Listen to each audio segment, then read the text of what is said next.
19th century. Do we have anything like radios, walkie-talkies, PA systems? No, of course not. So how do you get 1,000 soldiers there here at Fort Niagara in this huge open space, or an entire army made up of tens of thousands of soldiers to do things all at the same time and know when they're supposed to deploy something? What are you going to do if you don't have all those electronic devices? You use music.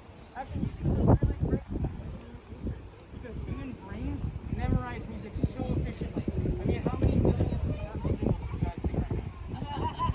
Tons of them, because they work just like field music did at the time. They play very short, very simple, very repetitive songs that you guys hear every single day. So as you are soldiers at the war, you are going to learn those all so efficiently and so easily.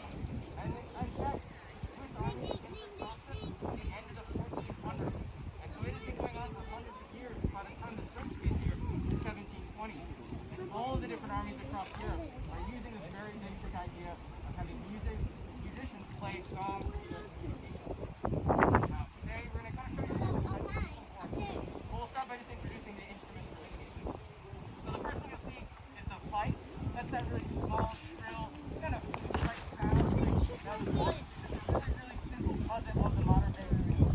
And you might have noticed as we were coming over, playing those two British songs, British Bit of Music and Fiddle, that very, very shrill, very piercing noise, that is very easy to hear miles away across the battlefield. So very effective at communicating somewhere like here. And then of course you have the very iconic drum kit and snare drum.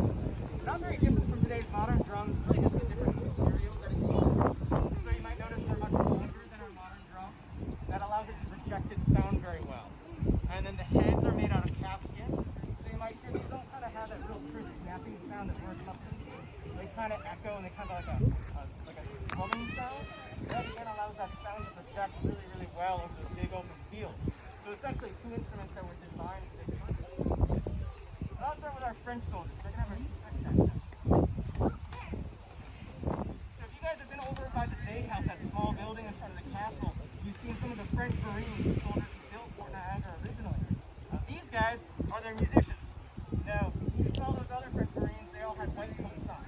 These guys have bright blue coats. They have all this wonderful livery lace all over them. So here's the real question about musicians. If you're out on the battlefield and you need your walkie-talkie, do you want your musicians to look exactly like all your regular soldiers? No, you want them to be as bright and as vibrant and as quick to find as possible. And so that's why in the French army they have much more colorful coats, very different looking coats. This is how that works. So what we'll do by start is we'll play a song that you would have heard here at Fort Niagara throughout the French period, called Assembly. And you can guess from the name, this was the assembly call. All the soldiers together. You'll hear a very simple, very repetitive, easy song to learn.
Again, super easy to learn, super easy to memorize.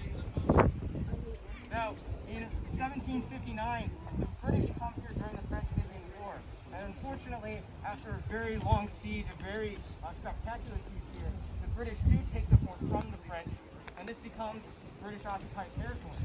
So today we also have a number of British musicians. We'll have our British guys step forward. And you might notice we're all wearing slightly different uniforms that kind of represent different types of British musicians. So we have Susanna, our flagger on the end. She represents the musician for the 8th Regiment of Foot. If you go over to some of the cannons, kind of right in front of the castle, you'll see our regular British soldiers here. just almost identically to Susanna, except she gets all the special lace. So again, she's very noticeable, very distinct from her compatriots. I, on the other hand, represent a member of the 47th Regiment who is stationed here at Random Points during the war. And my unit would have the iconic red coat, but then white on their cuffs and collars. And so I have what's called inverse colors, very common at this time. I'm going to wear a white coat and red cuffs and collar. It makes me, again, very, very distinct from the guys, but I look very similar. I look like I belong to them. And then Ellie here is representing one of our recruits. So we typically think of musicians as being very young. This isn't really true. Most of the actual professional musicians are professionals, 18 years old. But learning an instrument's hard. So you're going to recruit young guys like this. You're going to train him, teach him. He's going to work very hard at this. And once he's 16 or 18, he has a job. He has a profession for the rest of his life. And so they might dress a little bit simpler. So that they look like they're a part, but they're not really full-grown musicians. So just like with the French, we're going to play you another duty called the retreat. So you hear this every single day before Niagara. It means the gates are about to close. We're about to lock up the fort at the end of the workday. You'll again hear very short, very simple, but hopefully you'll hear a little bit stylistically different because the French and the British are very different.